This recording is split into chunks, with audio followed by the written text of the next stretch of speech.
भोपाळच्या त्या गार हिवाळ्यात छतावरचं ऊन आणि शेजारच्या घरातली एकांतली हाक यांच्यात माझं मन भटकत असे. माझं नाव अक्ष आहे. मी वैद्यकीय शिक्षणाच्या तयारीत असलेला एक सामान्य तरुण. शरीरदृष्टी सदृढ असल्याने आणि अभ्यासात हातपाय पसरून बसावं लागत असल्याने मी अनेकदा छतावर अभ्यास करायचो. शेजारच्या छतावरच आमच्याच घरातील एक कुटुंब राहत असे. तिथे शिखाबाबी, त्यांचे पती आणि एक लहान मुलगी त्या एका शाळेत शिक्षिका होत्या. त्यांचं वय माझ्यापेक्षा फारसं मोठं नव्हतं. कधी भेटलं की गोड हसून बोलायच्या. त्यांच्या हसण्यात एक वेगळीच ऊब होती. कधी कधी त्यांच्याकडे पाहताना वाटायचं जणू त्यांच्या डोळ्यात काहीतरी सांगावंसं उरलं होतं.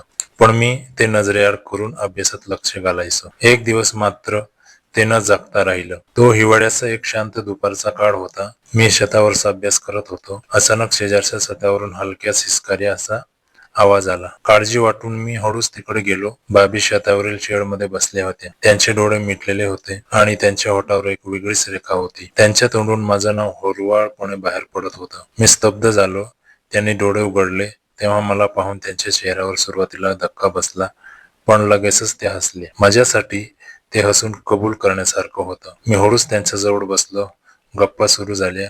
त्यांनी सांगितलं की त्यांच्या व्यावहारिक आयुष्यात एक गोष्ट अपूर्ण होती. एक ओढ होती जी त्यांना कधीच शब्दात उच्चारता आली नाही. त्यांना फक्त एखाद्या स्पर्शाची, एखाद्या सहज भेटीची गरज होती. त्यांनी सांगितलं की त्यांनी मला आधीही छतावर एकट्याने बघितलं होतं आणि त्यांच्या मनात माझ्याबद्दल एक आदर आणि आपुलकी निर्माण झाली होती. ती आज त्यांनी व्यक्त केली. त्यांच्या बोलण्यात एक प्रामाणिकपणा होता.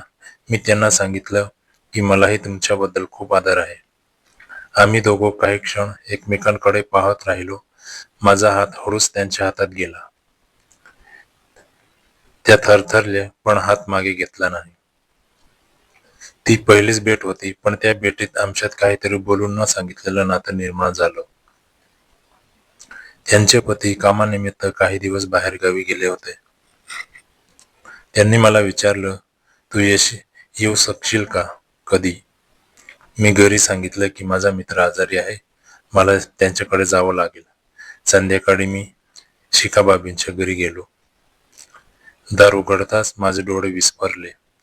शिखाबाबी हलक्या गुलाबी रंगाच्या रेशमी नाईटीमध्ये उभ्या होत्या. ती नाईटी त्यांच्या शरीराला अलगद चिटकली होती.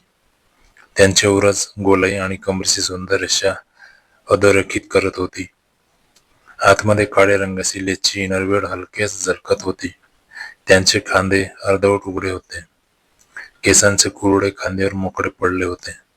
त्यांनी लाजत डोळे खाली घातले आणि म्हणाला, ये ना, मी फक्त तुझ्यासाठीच हे सगळं केलंय. मित्रांनो, जर तुम्हाला बी अशाच प्रकारची नाईटी किंवा इनरवेअर तुमच्या पार्टनरला किंवा जोडीदाराला वापरण्यासाठी द्यायची असेल तर लिंक डिस्क्रिप्शन मध्ये आहे आणि व्हिडिओत पण टॅग केले आहे. नक्की चेक करा आणि ट्राय करा. नक्की त्या कपड्यात आपल्या जोडीदाराला पाहून ती फिलिंग, रोमॅन्टिक मूड नक्कीच तयार होईल. तो क्षण सूर्यास्तासारखा होता. शांत, सुंदर आणि रंगीबिरंगी. त्यांनी चहा आणला. आम्ही बोललो, हसलो आणि हळूहळू एकमेकांच्या जवळ आलो. मी त्यांच्या डोळ्यात पाहिलं. तिथे भीती होती, तशीच अपेक्षाही होती. मी त्यांचा हात घेतला. घाबरू नका, मी हुरवाळपणे सांगितलं. मी तुमच्या भावनांचा आदर करतोय. त्यांचे डोळे भरून आले. त्या म्हणाल्या, मला फक्त एकदा अनुभवायचं आहे की एखाद्याच्या स्पर्शाने आयुष्य सुंदर वाटू शकतो. आम्ही बेडरूम मध्ये आलो तेव्हा बाबीने हलकेच दिवा मंद केला. चंद्राचा प्रकाश खिडकीतून येऊन त्यांच्या अंगावर पडला. ती गुलाबी नाईटी पारदर्शक झाली. आतमध्ये त्यांनी घातलेली काळी लेसची इनरवेअर स्पष्ट दिसू लागली, जी त्यांच्या तरुण शरीराचा ठसा उठवत होती. मी हळूच त्यांच्या नाईटीचा पट्टा खांद्यावरून सरकवला. त्यांनी डोळे मिटले आणि माझ्या छातीवर डोके ठेवले. तुझ्यासाठीच हे सगळं, फक्त तुझ्यासाठीच, त्या कुजबुजल्या. ते रात्रीचं वातावरण प्रेमळ होतं. मी त्यांना मिठीत घेतलं. त्यांच्या केसातून हात फिरवला. त्यांच्या कपडावर हळूच ओठ टेकवले. त्यात माझ्या छातीवर डोकं ठेवून स्थिरावल्या. आम्ही एकमेकांसाठी वेळ काढला. प्रत्येक स्पर्श वेगळा होता. मी त्यांच्या सांगण्याप्रमाणे केलं. त्यांचे उरोस कोवळे होते, त्यांना मी फुलासारखं हाताळलं. मी त्यांच्या ओठास आणि त्यांच्या मानेला हलक स्पर्शाची साखळी बांधली. त्या क्षणी त्यांच्या तोंडून एक हलकीशी अशी उसासा निघाला. आम्ही हळूहळू एकमेकात विरघळलो. त्यांनी मला सांगितलं की हा त्यांच्यासाठी पहिलाच असा अनुभव आहे जिथे त्यांना फक्त दिलं जात आहे, फक्त घेतला जात नाही. मी त्यांच्या आत जाण्याआधी त्यांना पुरेसा वेळ दिला. माझ्या बोटांच्या टोकांनी त्यांच्या शरीराची भाषा समजून घेतली.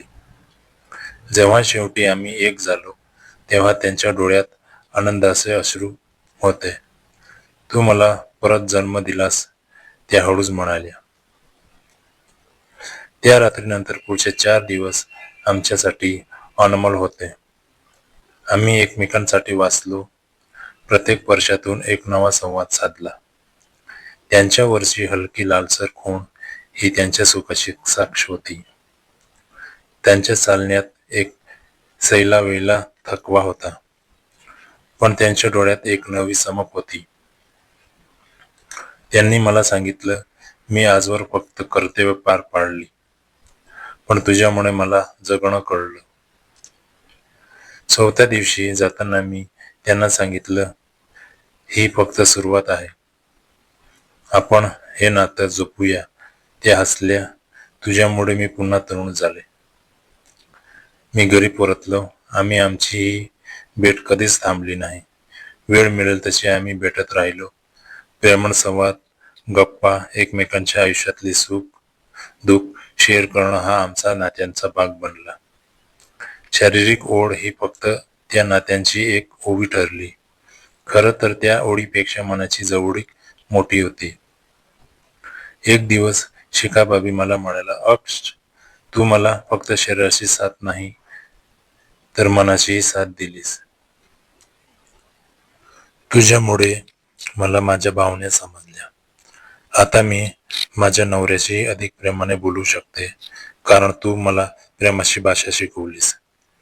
त्यांचं हे वाक्य ऐकून माझ्या मनाला शांती मिळाली.